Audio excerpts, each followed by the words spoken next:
Welcome back to the public policy stage of AI UK for our final session of the day. And it's my great pleasure to introduce our last speaker of the day, Sir Patrick Vallance. Sir Patrick is the Government Chief Scientific Advisor.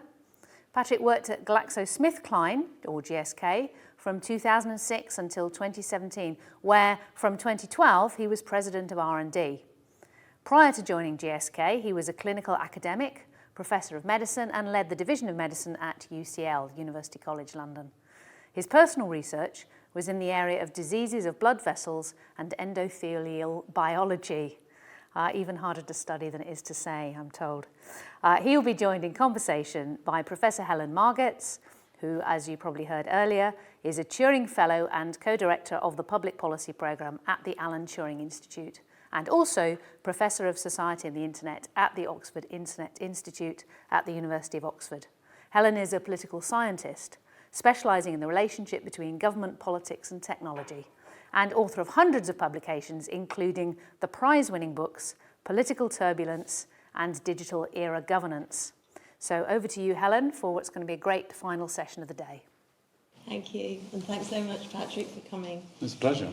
I guess the first question relates to the pandemic. We saw so much use of data and modelling during the pandemic, and it was kind of really cool to be involved in data science. So that was exciting. But did you feel at the same time?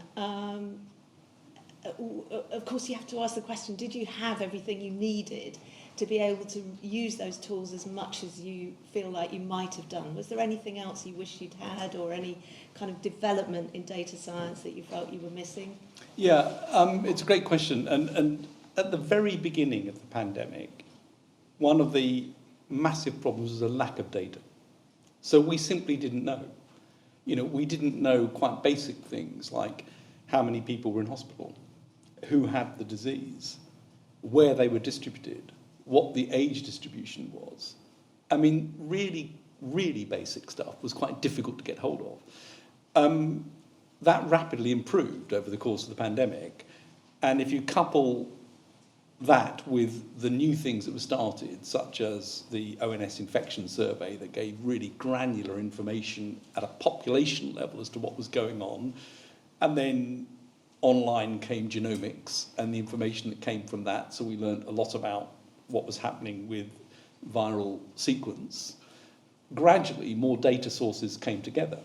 And what was really impressive was the ability to then integrate data sources. So when I think of how it looked in the last couple of months compared to how it looked in the first couple of months, it was dramatically different. And one of the really important things that I think would have been fantastically good at the beginning was data sources that you could integrate, interoperability, and visualize. Mm-hmm. And so over the course of the whole pandemic, politicians, ministers, senior civil servants became really familiar with looking at data. And I say looking at data because I think data visualization tools were critical. And so what do I wish? I wish at the beginning systems were in place for data collection routinely, so that you weren't having to try and make that happen during an emergency. That those data could then flow somewhere where they could be made interoperable with other data sets, and that there would be good data in analytics and data visualization. And I think those things are obvious to people on this call, and yet they are very real practicalities. And if you look at where I think the UK got to in terms of those things, we actually ended up in a really good place, and not everywhere did. So this is a worldwide issue, I think, as to how you do this.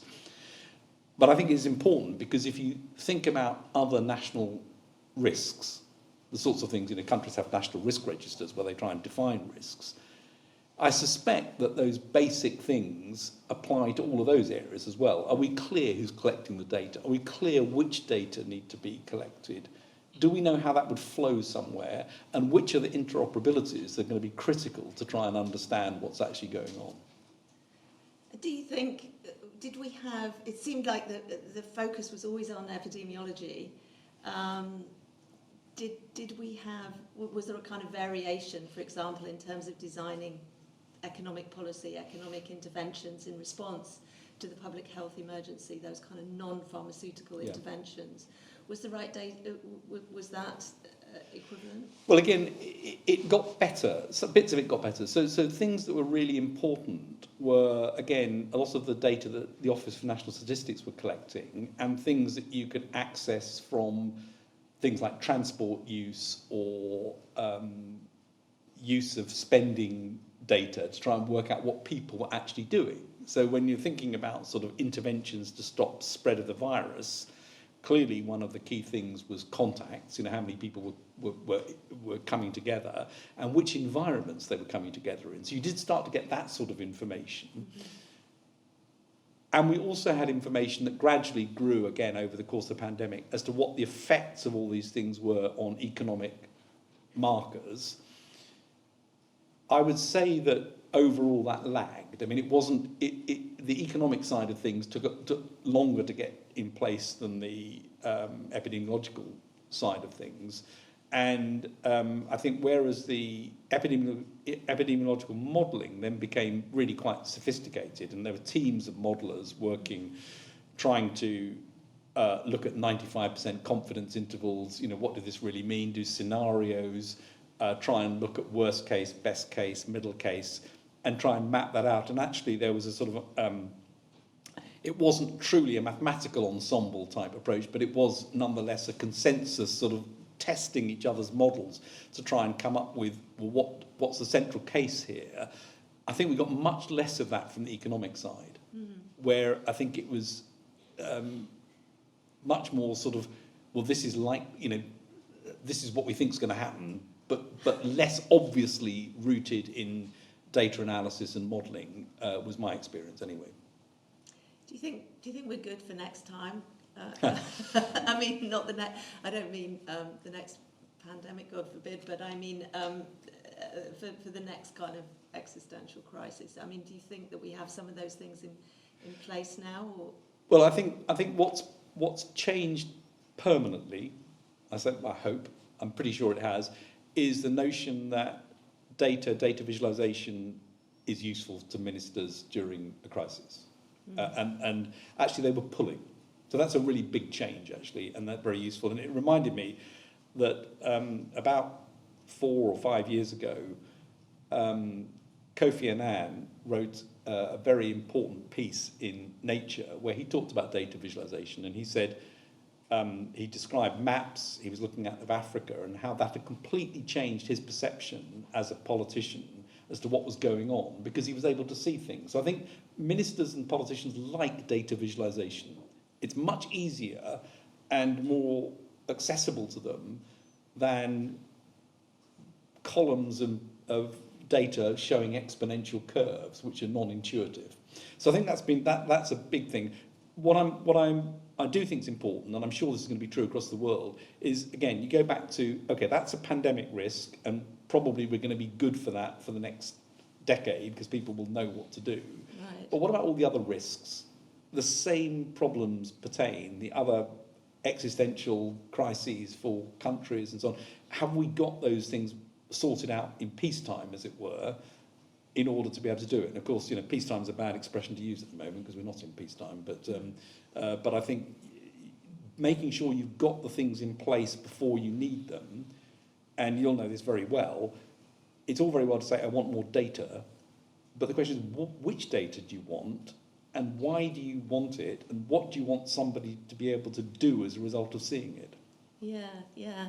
So what about, have you got any advice for the assembled company? Everyone here is really interested in sort of the future of data science and AI. Would there be anything we should particularly be working on, do you think? Or should we be perhaps rather focusing on kind of sources of data and continual data flows? And well, I think a very good question to ask governments, public services, is what is the information you think you need in order to make better decisions? And sort of work back from that to say, well, if that's what you think you're going to need, these are the data flows, this is the interoperability you're going to need, And then which are the tools you're going to need to be able to analyse that? And I think when I look at the systems that are now in place, I mean, we have masses of data flow into healthcare now. UK Health Security Agency has big sources of data coming in all the time. I think there's a big question for them is what do they want to do with those data in the future? And integration of, as I say, various other things like economic data, mobility data, and so on, and breakdown by demography, it's a huge data resource, actually, to do things. And I think there's a lot of opportunity to do things that perhaps people don't even know they want at the moment. Yeah. And do you think, I mean, a lot of what we've been talking about today is what a big shift it is, particularly for policymakers and people who work in government, because there isn't a big tradition of using data, particularly sort of transactional data about human behaviour or firms' behaviour. There isn't a big tradition of using that to kind of feed into policy interventions and to build the evidence. Do you think, what do you think the kind of challenges, because you've come from academia and then you were in the private sector, and for 3 or 4 years ago, 3 or 4 years you've been in government, so you're kind of multi-sector. You've got a multi-sector bird's eye view. I mean, what do you think we need? We need kind of cultural change and the development of expertise. What are the key things that you think we should, lessons we should be taking into the public service? Well, I think a really key thing, and it's obvious and it's sort of easy to say and difficult to do, is people, in a sense, the users of this, the end users, need to be given a glimpse of what this is going to do for them. So it can't just be a sort of push. And that's one of the things that was, I think, completely changed during the pandemic. Suddenly, people needed it and they wanted it. And to have, you know, the Prime Minister or senior politicians every day wanting to see these data and wanting to see what that meant and wanting to say, well, hang on a minute, what do we know about now what's happening in terms of mobility of the workforce linked to what's happening here, and how might that be affecting the decisions we need to make, creates the pull. And then, you know, we as scientists or as data scientists, you can plough in and say, okay, I can help with that problem. Yeah. So I think defining the need and actually then giving people something that they say, I like that, actually. And, you know, you know what it's like. You start to see people wanting to play with the data and wanting to sort of look at things in different ways. So, okay, I'll look at it that way. It's a bit different from what I thought. So I think that's where we've got to get to, and therefore giving some quick wins to people to actually give them some advantage, I think, is a key part to opening this whole thing up. And once it opens up, I think it goes quickly. People really then demand more of it. Makes you see that it's important probably to learn these lessons kind of quickly, in a way. I mean, that we don't want to forget them. It's quite often the case in situations of crisis like war or pandemic or whatever. I've seen, you know, people writing about the Spanish flu pandemic, for example, that people really care about. They think about things like resilience that they never think about in normal times, and now you hear it very often on policymakers' lips. We need to kind of somehow write that up so that policymakers coming in kind of think about that. I do think it's inevitable that there'll be some slip back. Yeah, you know, I mean, it can't be the case that all of this is going to last. No. So I think our job is to make sure as much of it lasts as possible, and we keep giving people what they want, because the number of people who are now demanding on a daily basis lots of information about the pandemic is decreasing. There's all sorts of other things that they would like to know about, that if we can deliver that, we can start embedding the system, the process, the tools. And across all sorts of organisations, and the civil service is not different, I suspect, from large companies and others, there is a, if you like, a user knowledge gap which needs to be filled as well. And part of that gap is enabling people to ask the right question. And part of that gap is enabling them to have tools which are accessible to them and relate to the things that they need to do. Because if it's super complicated, only very few people are going to be doing it. And it's got to permeate right the way along, hasn't it? I mean, there has been this huge interest. I think there have been 350 government publications in the last year mentioning artificial intelligence and data science. But it's got to go all the way through the organisation. It's got to go everywhere. Exactly. It's got to be embedded as a routine. Yeah. And frankly, the younger generation coming in, of course, a lot of this is second nature in terms of usability.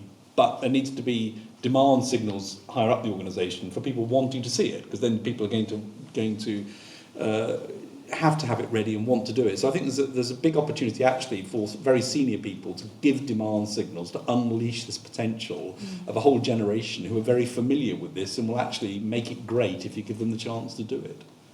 Yeah, interesting. We had somebody here speaking here today from the Government Digital Service who were talking about how they built incentives for young data scientists to sort of stay in the public sector. So the way their performance was evaluated was based on their technical skills as well as the normal civil service skills. Ideas like that can be quite exciting. Moving, possibly within the field of AI and data science, but possibly also thinking about, I don't know, what is the next AI and data science? Are there kind of technological developments or modelling developments that you're particularly excited about or think are going to be really important in the future? Well, I'll give you, there are lots, obviously, and you all know them far better than I do, but I'll give you a couple of examples that I've been excited by. So one of the challenges, again, just sticking with the pandemic thing, is what happens for a future pandemic? And sure as eggs are eggs, there's going to be a future pandemic. That's inevitable at some point. So at the G7 last year, there was a group put together before it to say, well, what would preparedness really look like? And we came up with the notion that what would have made a huge difference is within 100 days of a new organism being identified, you would have vaccines ready for distribution at scale, an initial regimen of therapeutics, and approved and reliable diagnostics. Well, you're not going to do that without an awful lot of information, and AI is going to be important. And the thing that one little example that was important is I spoke to Demis Hassabis at DeepMind when their AI approach to looking at the proteome came out, and said, did he think that DeepMind could look at the potential future pathogens, classes, and actually use their program to AlphaFold to look at the protein structures of those pathogens, so that we've got a starting point for drug discovery or for vaccines potentially. And very quickly they got onto it. And of course it was, it's remarkable how quickly using that you can get to an answer which, with traditional approaches, it would take decades to get there. So I think that's a very obvious one, and you can see other places where that can come in. And I think the other area is just the integration of modelling. I think there's a big revolution there about looking at the data sets we've got, learning from it, and thinking about how machine learning, AI, and so on can help understand predicting patterns of disease spread. So in that area alone, there's lots. But right the way across government, where you're thinking about energy use, energy use is going to be such a big issue. You've got the big unknown of behaviour change in the middle of that. How on earth do you put that into some sort of model to understand how that's going to skew the potential demand signal? How do you think that that can be used to look at an entire systems approach to approaching net zero? These are big and important challenges which all governments are going to face. Well, that's reassuring, because lots of those things we have been talking about today. But it's such a good point about about drug discovery and so on, just speeding up, having the kind of tools to really speed up the process and concertina it. I'm going to see if there's some good questions for you. Yes, this is an interesting question. Are there any governments that you would say are kind of the most advanced in kind of this kind of data-driven intervention design and policy making? Well, Estonia's pretty good at it. And they've got very good, particularly in the health space, actually, they've got very good systems for doing this. And actually lots of the Scandinavian countries are pretty good at that as well. So in that area, I pick up there. But you can see examples across the world, actually, in different areas where people are using this. I think Israel's got some pretty good stuff going on. I don't think anywhere's got it sort of ubiquitous. And I think, again, the sort of challenge in a way is not, is it possible? Because it is. It's what's the pull and what's the embedding of this in political decision making. That in a way is a trickier bit than technically can we do this, which, yes is the answer for lots of it. Yeah. And then there's a whole area which I know you've been talking about in this conference.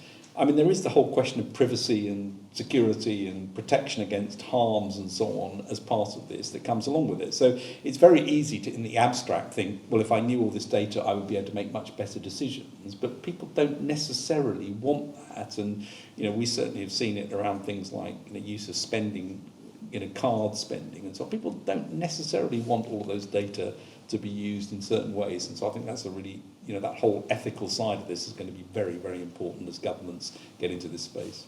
Totally, that's great. That's a big advertisement for tomorrow. We've got 2 sessions on ethical and responsible innovation issues in data science and AI. Well, this is a nice question.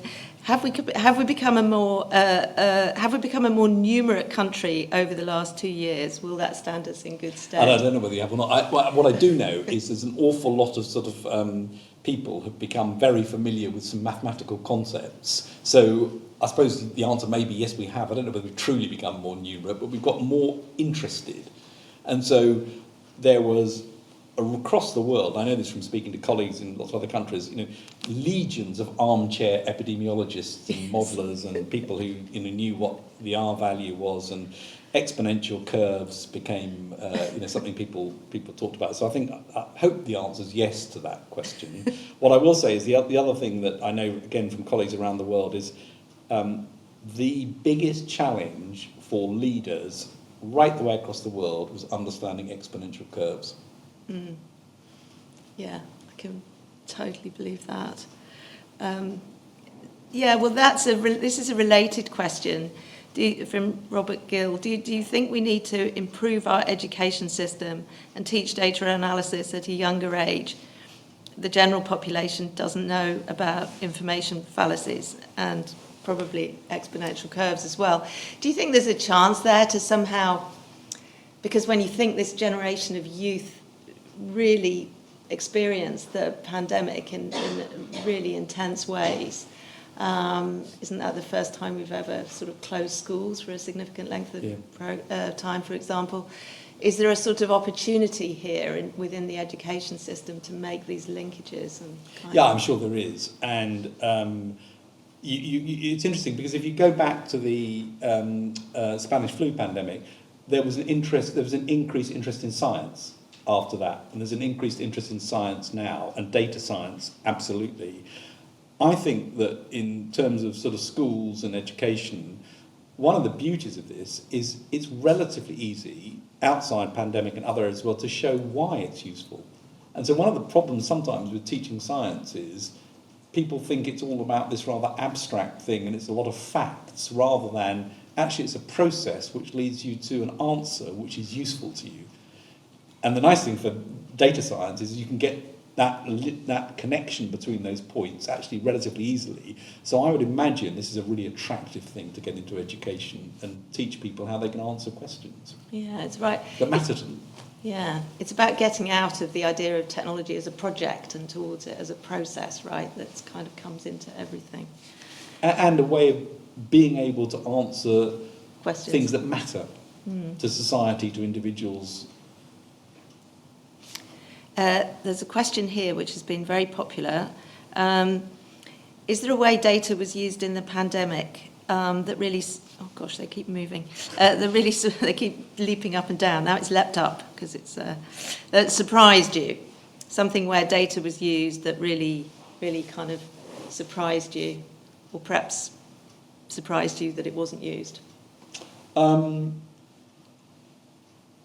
think the power of integrating things was really striking. So when you got the flow of genomic data, testing data, hospital data, mobility data, and the whole thing came together and you could see an integrated picture emerging, that I think was really important. And it stopped people looking at things in silos. And a part of that was also, which I think was an interesting approach, was wastewater testing. So when people started testing, what was happening in the sewers, could you detect virus there? And you could begin to see pictures where you could see, depending on where the sewers were draining from, you could begin to map out where things were happening. And I know it wasn't in this country, actually, it was in another country where they were able to actually identify from looking at where drainage had come into a particular place, which apartment block was having an outbreak. And so those sorts of things are really interesting, I think, and potentially important for the future. Not just for infections, but you can imagine all sorts of other things you might measure in the same way. And that is one of the things that data science is really good for, isn't it? I mean, it's something that humans aren't very good at. I mean, like we aren't bringing large-scale sources of data from different places and putting them together is a really hard thing for us. It's really difficult, and it's really difficult to see the pattern by looking at it yourself. And so I think that's where there's huge advantage. And of course, it's exactly where machine learning becomes really, really good. Pattern recognition. The other thing that clearly is already important and changed dramatically in the UK, and I suspect elsewhere, is the whole use of data in the routine management of healthcare, and of course the digitisation of services such as sort of radiology and so on as well. All of those things, because lots of them are pattern recognition problems. Yeah, really interesting. That's come up today as well, this question of using data science and AI to do things that we tend to think of it as doing things that humans can already do, making it much better, turbocharging humans to, drive cars really well or whatever, but actually doing things that humans are rubbish at. Yes. And actually then also the thing that I think is quite exciting about that is then also once with a true AI system where that you've got an answer that you don't know how you've got to that answer, is disaggregating that and finding out what are the rules that allow that to be the answer, which then gives you great insight into process. Yeah, really interesting. This is a very popular question now. It's rather complicated. Hang on. In a party political democracy, how can we incentivize data-driven policy making when at some point they also need to sell these policies to the public?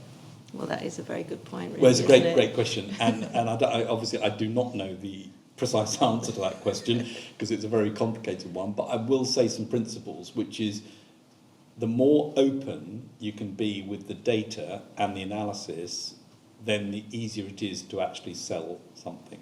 So a big lesson, I think, throughout this pandemic was just get the data out there, get the information out there, be open with it, and then people actually can see it for themselves. People aren't stupid, and they can see the complexity of the decision that needs to be made, but actually you're more likely to bring people with you when the evidence base is clearly laid out, and not in a dogmatic way, because a lot of the evidence in any situation in government is about uncertainty. So you've got some evidence with uncertainty bounds around it, and then lots of different bits of evidence which might influence what decision you make. But I think there is a really big opportunity to try and make much more of that open and public, and actually also to make the data sources public where you can, because people will look at them in different ways. I mean, whether it's a 14-year-old in their bedroom deciding to do something really smart in terms of data analysis, or it's a much more formal process. Yeah, that's a great answer to a really difficult question. And this is a related question, actually, which has also been upvoted. How can you best communicate uncertainty and limitations in AI models effectively without impacting trust and use? Because that is an issue. I mean, really sometimes I totally appreciate what you're saying about transparency, but sometimes the more people know about something, it's possible that they trust it less. Yeah, maybe. I think, and again, you on this conference will know more about this than I do, but I think one of the things that's really important is to be clear about what assumptions have been made. So being able to define the assumptions behind a model or an AI or a machine learning, whatever it might be, is really important, because it's in those assumptions where most of the variability is going to occur. I think if we don't define the assumptions well, then the outputs are potentially going to be misleading for people. And I think if we don't define the uncertainties that lead to the variability in an outcome and explain why there are uncertainties and when those uncertainties might become more certain and how they become more certain, I think then we end up misleading. Because one of the difficulties with all of this, and with modelling as well, is it's sort of attractive. It looks like it gives you an answer.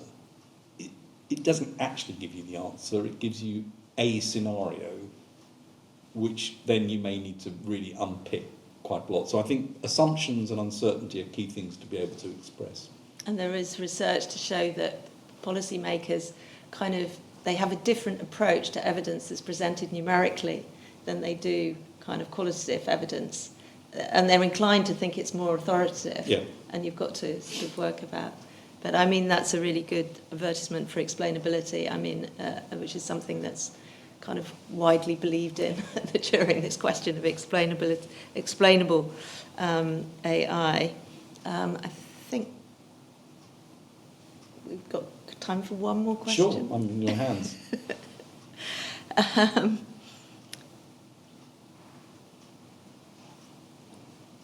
Yeah, you did sort of answer this question, is about presenting data to policymakers.